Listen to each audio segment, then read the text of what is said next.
Hello student, Chhatrapati Shivaji ITI के इस YouTube channel पर मैं आपका फिर से एक बार स्वागत करता हूं। और आज फिर से मैं आपके लिए इंजीनियरिंग ड्राइंग के अंतर्गत आर्थोग्राफिक प्रोजेक्शन को किस प्रकार से बनाना है उसका मेथड आज मैं आपको बताने जा रहा हूं। तो आइए शुरू करते हैं।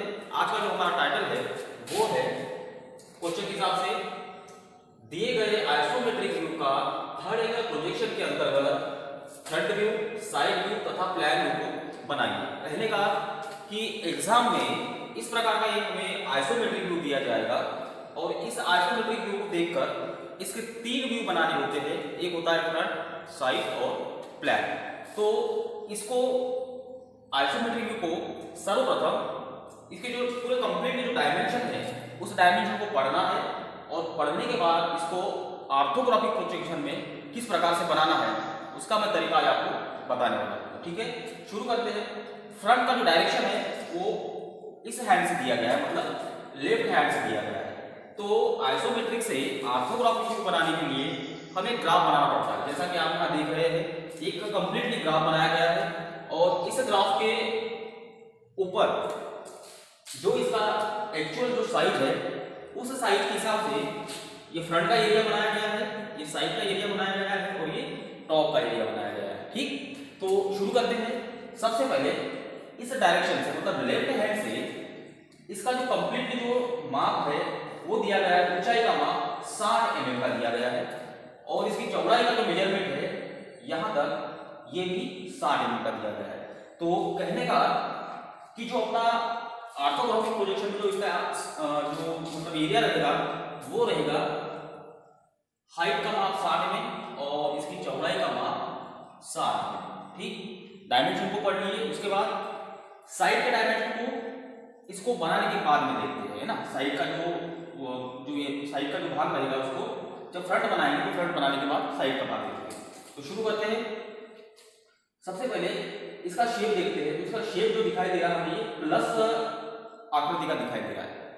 इसका जो आकार है वो प्लस के आकार में हुए दिखाई दे रहा है और हर एक भाग का इसका माप यहाँ पे सुनिश्चित किया गया है। जैसे इस भाग का माप यहाँ पे दिया गया है 20 mm, इस लाइन का माप यहाँ 20 mm और उसके बाद इस लाइन का माप 20 mm। ये कंप्लीटली कैसा हुआ है, प्लस जो बनाया गया है वो 20 बाय 20 के हिसाब से बनाया गया है।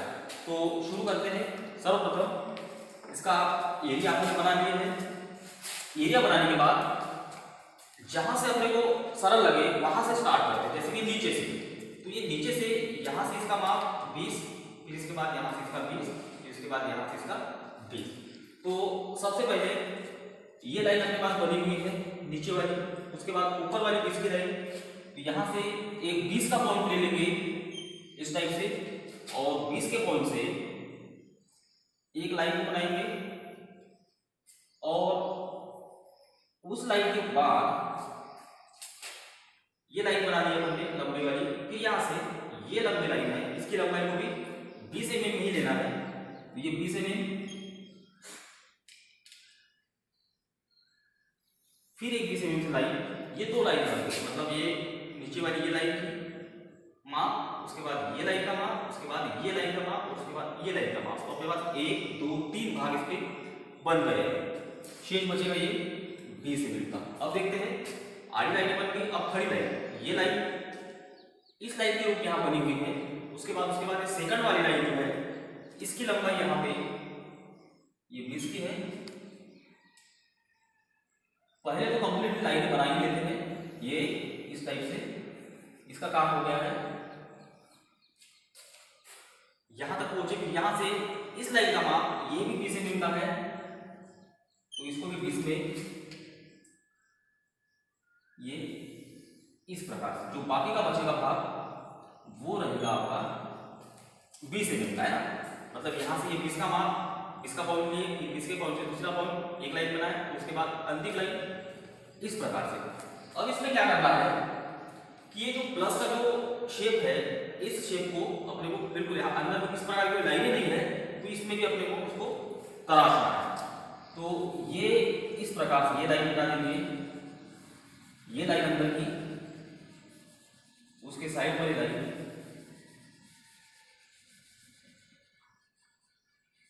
ये इस प्रकार से, है ना।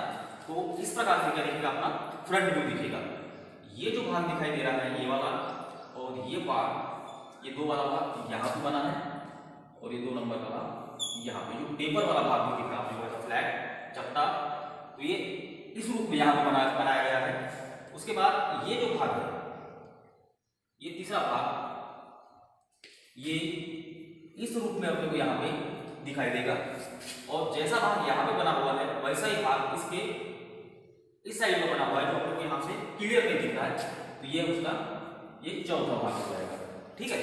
तो यहाँ पे कंप्लीटली क्या हो गया, ये फ्रंट व्यू तैयार हो गया। अब इसके माप को यहाँ से मैं इसको साफ कर देता हूँ, ठीक, इस प्रकार से इसको साफ कर देंगे।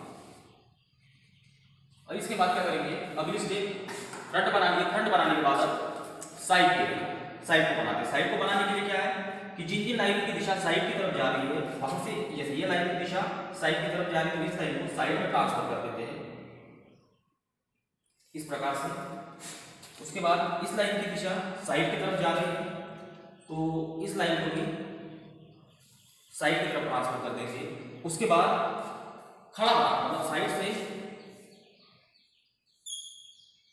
इस डायरेक्शन से हम देख रहे हैं, ऑब्जेक्ट को इस डायरेक्शन से देख रहे हैं। तो देखने के बाद अपने को ये तिरछी लाइन यहाँ तक, ये लाइन जिसको मैं डार्क करते जा रहा हूँ, ये शेप अपने को इसमें दिखाना है, बनाना है। ये इस टाइप से, ये इतना, और ये इतना, और ये इतना, मतलब ये जो भाग जिसको मैं डार्क किया हूँ, इस आकार को अपने को इसमें बनाना है।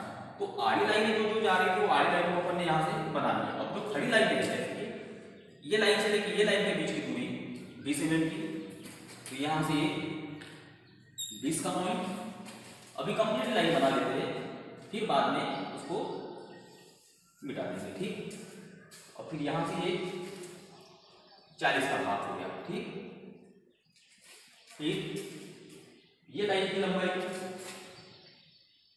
यहाँ पर दिखा देते हैं ना, मिटा देंगे लाइन को, ये 20 में और ये शेष 20 में। अब ये आकार दिखा रहा है, ये जो आकार है यहाँ से, ये ट्रायंगल जो दिख रहा है आपको, ये वाला जो ट्रायंगल दिख रहा है, यहाँ से स्टार्ट करेंगे। ये फ्रंट साइड से आएगा ये पोर्शन, तो ये पोर्शन से अंदर की तरफ अपने को 20 mm का पॉइंट, ये 20 का हो गया आपका यहाँ पे, ये 20 का पॉइंट यहाँ पे। फिर यहाँ से कहाँ जाके मिला हुआ है, ये लाइन 40 mm की लंबाई है, मतलब यहाँ पे, तो ये लाइन जाएगी यहाँ पे, ठीक। मतलब इस लाइन को अपन ने यहाँ बना दिए। उसके बाद ये लाइन की लंबाई 20 mm की, ये 20 mm, फिर इस लाइन की लंबाई ये भी 20 mm की है, यहाँ से ये 20 mm, अंदर की तरफ इसकी लंबाई ये 20 mm की है, ये 20 mm, फिर नीचे भी इसको 40 mm तक उतारा गया है इस प्रकार से। फिर उसके बाद यहाँ से ये नीचे वाला जो भाग है, ये लाइन का माप यहाँ 40 mm दिया गया है। फिर 40 से ये लाइन गई हुई है 20 mm की ऊंचाई तक, ये लाइन और सामने की तरफ आगे जॉइन हुई है, ये यहाँ पे इस प्रकार से, यस नहीं। अब ये जो अंदर का जो भाग है यहाँ पे इसको, ये जो लाइन बन रही है, ये लाइन को मिटा दें।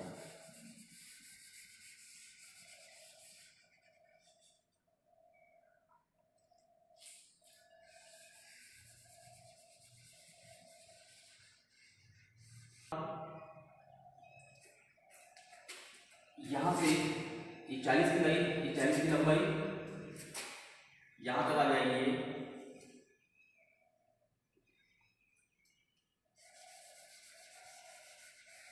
ये ऐसे,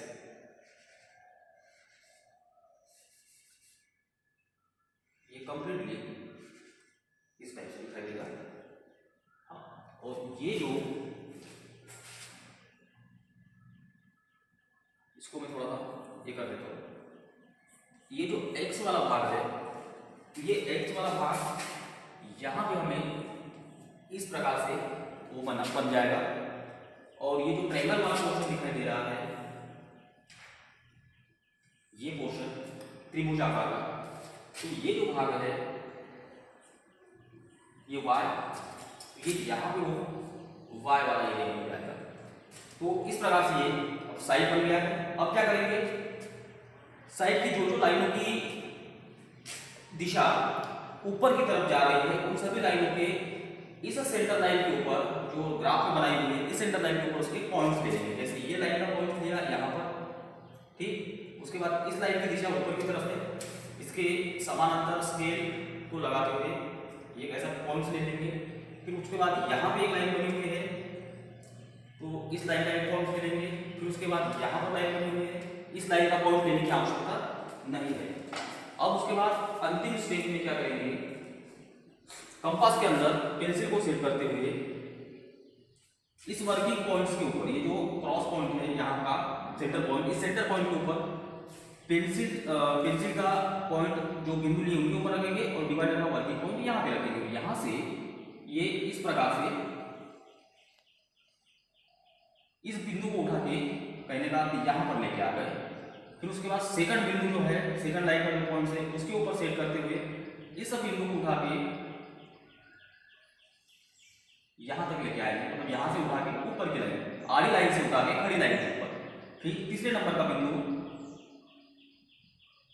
ये इस प्रकार से, तीन ही बिंदु थे, तीन बिंदु के तीन पॉइंट बने थे। अब इन बिंदुओं को ऊपर की तरफ ट्रांसफर करेंगे। जैसे इस पॉइंट को यहाँ लाइन के ऊपर ट्रांसफर किए, फिर इस बिंदु को इस प्रकार से लाइन के ऊपर ट्रांसफर करेंगे, फिर इस बिंदु को इस प्रकार से, ठीक। अब क्या करना है, इस फ्रंट से जो लाइन ऊपर की तरफ जा रही है, जैसे कि ये लाइन को इसको इसके पैरेलल स्केल को लगा देंगे, ये लाइन बनाएंगे। उसके बाद ये जो लाइन है इस लाइन के हिसाब से इस प्रकार से स्केल को सेट करते हैं और यहाँ से एक लाइन बना देंगे, ये ऐसे। उसके बाद इस लाइन के ऊपर इसके पैरेलल सेट करते हुए समानांतर ये एक लाइन बना देंगे, ये इस प्रकार से, ठीक है। अभी यहाँ पे टॉप से देखने के बाद हमें ये टी शेप दिखाई देना चाहिए, ये ऐसा, ये इस प्रकार से इसका जो टी आकार है वो टी आकार में यहाँ पे दिखाना है, मतलब उसके मेजरमेंट में, ठीक। तो और एक पीछे वाला जो भाग दिखाई दे रहा है, ये बीच में बना, तो ये यहाँ से भाग बना हुआ है जो क्लियर नहीं दिख रहा है। तो वो जो भाग है, जैसे ये वाला पोर्शन यहाँ का, इसका लेवल यहाँ पे इस प्रकार से दिखाई देगा। प्लेन भाग में वो ये प्लेन भाग हो जाएगा। और उसके बाद ये टी वाला जो भाग है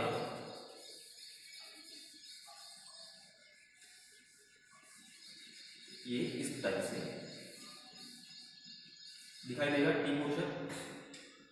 और ये जो लेवल है, ये वाला फ्लैट भाग ये वाला, ये इस आकार में यहाँ पे हमको ये दिखाई दे रहा है। तो इस प्रकार से ये हमारा कंप्लीटली जो ऑर्थोग्राफिक प्रोजेक्शन था वो तैयार हो गया है। समझाने के लिए रफ वर्क मैंने यहाँ पे किया हो। अब इन सारे अंगों को मिटा देते हैं, मिटाने के बाद इसकी फिनिशिंग करते हो, फिनिशिंग करने के बाद इसके डायमेंशन को शो करते हैं, ठीक है। तो इस प्रकार से आइसोमेट्रिक व्यू को देखते हुए ऑर्थोग्राफिक व्यू किस प्रकार से बनाना है, आज उसका अपन ने अभ्यास किया है। जैसा कि प्रश्न में दिया गया था, आइसोमेट्रिक व्यू का थर्ड एंगल प्रोजेक्शन के अंतर्गत फ्रंट व्यू, साइड व्यू तथा प्लेन व्यू को बनाइए। थर्ड एंगल प्रोजेक्शन के अंतर्गत, थर्ड एंगल प्रोजेक्शन में क्या करते हैं, जो फ्रंट होता है और जो साइड होता है वो ग्राफ के ऊपर नीचे की ओर बनता है और फ्रंट के ऊपर यहाँ टॉप बनता है। हम दिखा देंगे आपको, ये टॉप व्यू, ये नीचे वाला ये फ्रंट व्यू, और उसके अपोजिट जो बनाया है ये साइड व्यू। तो आज के लिए बस इतना ही, तब तक के लिए